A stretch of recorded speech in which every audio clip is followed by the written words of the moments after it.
এখানে করঞ্জলি পঞ্চায়েতের করঞ্জলি খালের উপরে একটা নতুন সেতু তৈরি হয়েছে।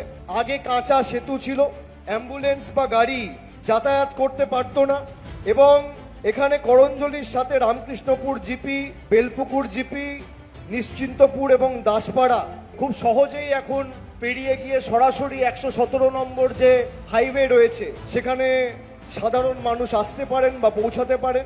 117 নম্বর হাইওয়ের পাশেই বেলপুকুর স্বাস্থ্য কেন্দ্র রয়েছে এবং সেখানে নতুন বিল্ডিং তৈরি হচ্ছে।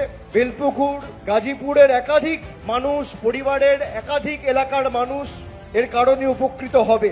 কুলপি বিধানসভা জুড়ে সেচ ব্যবস্থার উন্নয়ন এবং উন্নয়নের কাজে বিশেষ জোর দেওয়া হয়েছে।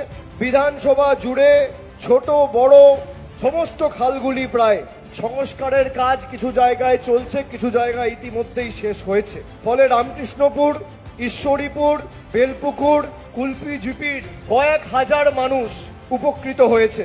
শুধু কুলপি বিধানসভা থেকে ৭৬,১২০ জন প্রতি মাসে লক্ষ্মীর ভান্ডার পাচ্ছে। ৩,১০,৩০৪ জন স্বাস্থ্যসাথীতে উপকৃত হয়েছেন। ৩,০২,১২৬ জন খাদ্য সাথীতে বিনামূল্যে রেশন পাচ্ছেন। গত 2 বছরে অর্থাৎ 2024 আর 2025 2 বছরে ৩১,৬৫১ জন প্রকৃত প্রাপকের মাথার উপর পাকা ছাদের ব্যবস্থা আমাদের সরকার করেছে। খালি কুলপি বিধানসভা থেকে ৩১,০০০ জন প্রাপক রয়েছে। আর এই টাকায় কোনো অবদান কেন্দ্র সরকারের নেই, পুরো টাকাটা আমাদের সরকার দিয়েছে মামাটি মানুষ সরকারের কোষাগার থেকে। কৃষক বন্ধুতে সাহায্য সহযোগিতা পেয়েছেন ৪৯,৪৩৫ জন।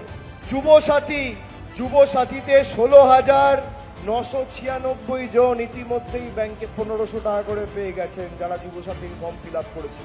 এছাড়া পথশ্রী ২, ৩ আর ৪ সব মিলিয়ে ১৯৭টি রাস্তা নির্মাণ, পুনর্নির্মাণ ও সংস্কার করা হয়েছে মোট ২০৩ কিলোমিটার, যার জন্য প্রায় ৮০ কোটি টাকা রাজ্য সরকার নিজের কোষাগার থেকে খরচ করেছে।